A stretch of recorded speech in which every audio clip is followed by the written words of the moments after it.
Your husband signed up for monogamy, not celibacy.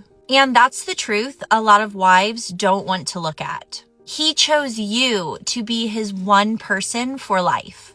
Emotionally, physically, all of it. But somewhere in the chaos of work, kids, stress, and routine, intimacy becomes the first thing a wife drops. We keep saying we are too tired, too busy, not in the mood, or maybe later. And later turns into weeks or months. Meanwhile, your husband is over there wondering why the woman he committed his whole life to barely touches him anymore. We want husbands to be patient, present, romantic, and emotionally available. But we forget that men feel connected through touch. And when he keeps reaching for you and keeps getting shut down, it sends a message to him you might not even mean. That he's unwanted, that he's last, that being faithful means being lonely. That's not marriage. And this isn't about pressure, it's about partnership.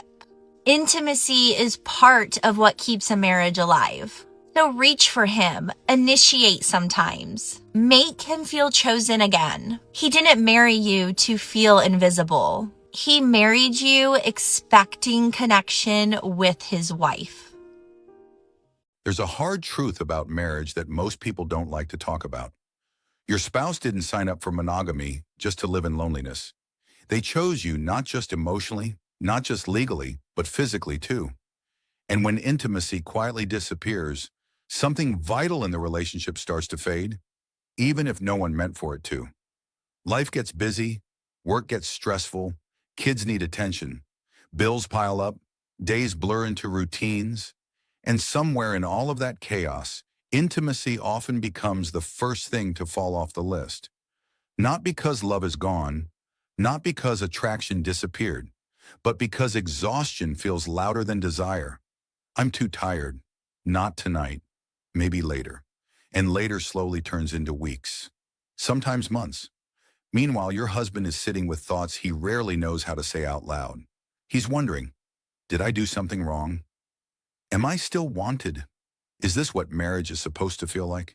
He committed his whole life to one woman emotionally, physically, faithfully. And now the very connection that once made him feel chosen feels distant. Not because you intended it, but because rejection repeated quietly still communicates something. Here's the part many people misunderstand. Men don't experience intimacy the same way women do. For many men, physical connection is not just desire, it's emotional bonding. It's reassurance. It's closeness. It's how they feel loved and secure. So when he reaches out and keeps being turned away, what he often hears isn't, she's tired. He hears, I'm not wanted. I'm not a priority. Faithfulness means being alone. That's not weakness. That's human. Now let's be clear, this is not about pressure. This is not about entitlement. This is not about ignoring a woman's exhaustion or emotional load. Many wives are carrying invisible weight, mental labor, emotional responsibility, constant caretaking. Desire doesn't disappear because women don't care. It disappears because they're overwhelmed. But here's the mature truth. Both realities can exist at the same time. Her exhaustion is real. His loneliness is real. And ignoring either one slowly breaks the bridge between two people who still love each other. Marriage isn't sustained by love alone. It's sustained by attention. Intimacy is not just sex. It's communication without words. It says, I still choose you. You matter to me. You're not invisible. Sometimes rebuilding connection doesn't require grand gestures. It requires intention. Reaching for him, initiating sometimes, making space, not perfection. Because when a man feels chosen again, he shows up differently, more patient, more present, more emotionally open. Your husband didn't marry you to feel invisible. He married expecting partnership, connection, closeness. And when intimacy is protected, not demanded, but nurtured, it doesn't just save marriages. It strengthens them. This conversation isn't about blame. It's about awareness. And awareness is where healing begins.